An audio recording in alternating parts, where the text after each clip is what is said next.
Okay. Let me get this straight. Okay. 1 minute you're saying he was doing his job. Next minute you're saying that you're having to take the kids to school. The kids didn't ride the bus?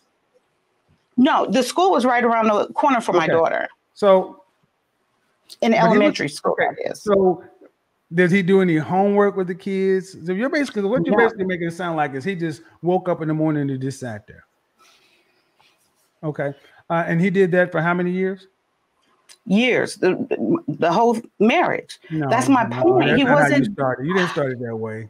Okay, so in the beginning, we didn't have any kids, and then we were traveling and just having fun, right. And then with my son, I'm telling you, when I had my kids, I was working nights. I've always worked nights. I was doing everything. I promise you, I would go to work, then come home and do everything. And then I kept trying to ask him, I need, you need to do this if you're home. And he kept saying, I'm going to do it. I'm going to do it. And he'll do it for a day or two, a week, maybe a month. And then it goes back to the same old thing. And then as soon as I'm off, he would leave and go hang out in the old neighborhood with his friends. Yeah, and then here's the thing. Let me tell you what I'm listening to, Ameera. I've listened to stuff like this for so long.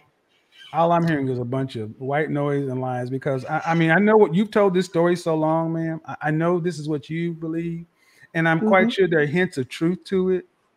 Absolutely. But the exaggerations are there as well. I mean, if anything, I'm downplaying it. And I'll tell you, and why I'm even here is because you're talking about Christianity and this and that. And if a woman was supposed to be staying at home, because you didn't marry a producer male. Let's just be honest. You married a household. That's what you got. And if he was depressed, if he was whatever, if there was the man that had a woman that was doing home, you'd have to figure out why she wasn't doing whatever it's supposed to be doing. But the net of it is, if he's taking care of it, okay, the marriage didn't work, fine, let it go. Stop running the man down in public. That's all I'm concerned about. That's why I'm even here. I'm like, Jesus Christ, because you're talking about dressing appropriately. I'm like, why is this even here? But you got such an axe to grind with him. Take that shit into a counselor's office because I don't know if you understand or not. Your children can run across this video. Mm-hmm. Do you want to be right or do you want to have because it sounds like you've been dealing with this unhappiness you're free of it. Are you in therapy? No. You need it. Okay. Because there's some and right or wrong, there's some deep-seated stuff going on. You have not moved on from this.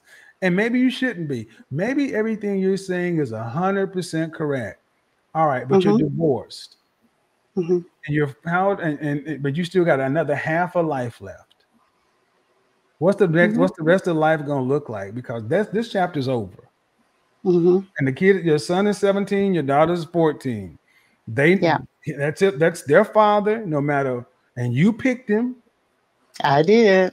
So stop saying all the shit that he didn't do. See, what my issue with you, ma'am, and women who do what you do is you do stuff and then you want to continue to beat them in that I did this, I did that, I did that. Keeping score. Okay. You got 2 kids out of you. Love your children? Absolutely. Well, then say thank you to him. What do you thank him for? Anything? Is he worth anything? Well, what?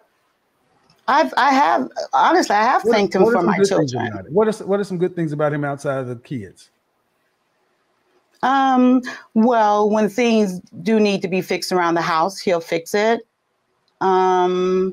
He would also make sure my car is running and have gas and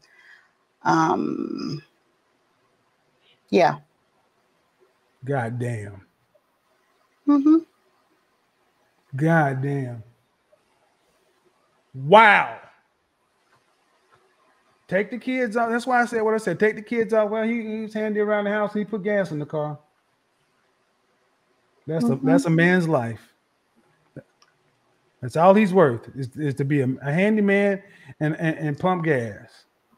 I would love to hear his side of the story too.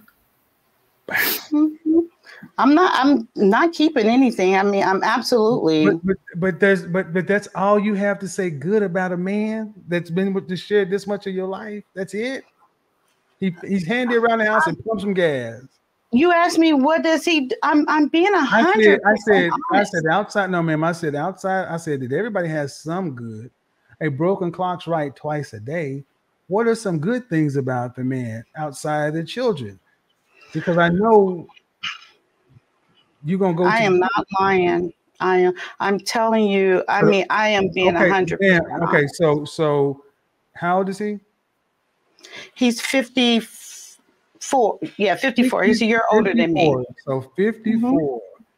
And I need you to understand that I'm asking you to try to just throw a bone out there. Say some good things about him to balance it out. So people who want to understand what you're saying can give you the benefit of the doubt. And the most you can get out is if something's broke around the house, he would fix it. And and he would put gas in my car. That's the sum total of the good you can find in a 54-year-old man that you spent years with. That's it. That's what you went to, the top of the mountain. That's it. I mean, that's he didn't do anything else. I'm sorry, but I'm telling you the truth. And this is the absolute truth. I promise you. No, ma'am, it's your truth. And this is what I need, and this is what I need us to understand. This is why I'm so direct with women, because even a broken clock is right twice a day. Even the most ardent of enemies can find something to say when there is respect there. I agree. Can I ask you, Miss Kia, were you raised by your father as well? Did you have your father in your life? No. So I had no male example whatsoever my entire life. Like I was saying, I've just maybe in the last few months or so, once finding these shows on YouTube, speaking of this, I've never even knew any of this at all. Well, I would say this, that father or not, the man is entitled to at least human respect. I mean, and I think if I would ask him to say some good things about you, I would hope that he would have more.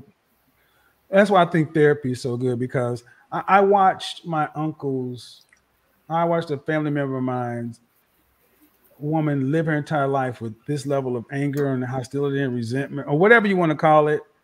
And this will kill a person. And it'll eat away at you. We have to learn how to, especially we talk about religious people, let it go. Some grace, some mercy, some forgiveness, to the point to where it can't all be bad.